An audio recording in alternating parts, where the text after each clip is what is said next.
dragon lives in the east, and the blue dragon, its element is water. And the Gion Festival came about because of the rainy season, because people got very sick and died in the rainy season.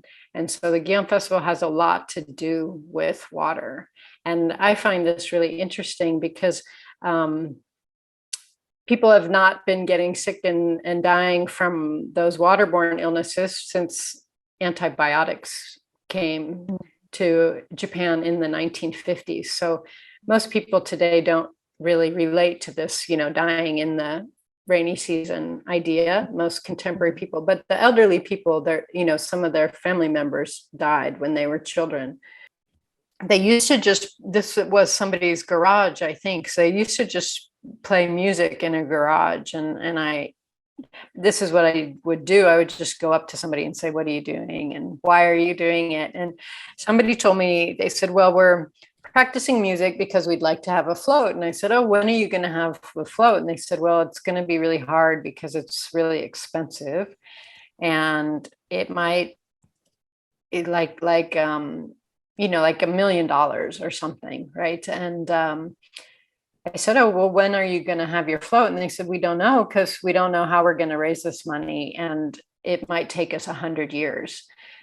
And I was so impressed that they would be getting ready now for something that might happen 100 years from now. That really that really helped me be more aware of, the downstream impact of these sustainability questions. And there are Chimaki this year. So we know the village survived this kind of crisis, thank heavens.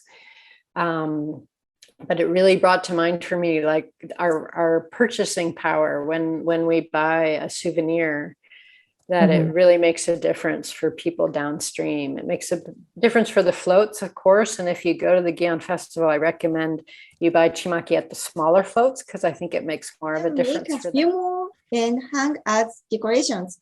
You can just put it on the table, or you can attach a string on the top and hang it.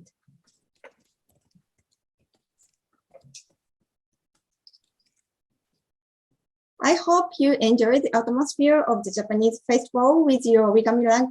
I want to highlight that I think most of us Westerners have lost a lot of those community skills and don't know it. And but the good news is we can learn those again. And if you're motivated, it doesn't take that long, but it's a challenging process.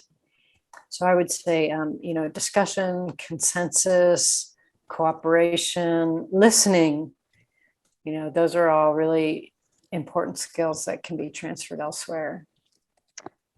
Thank you. Thank you for saying that.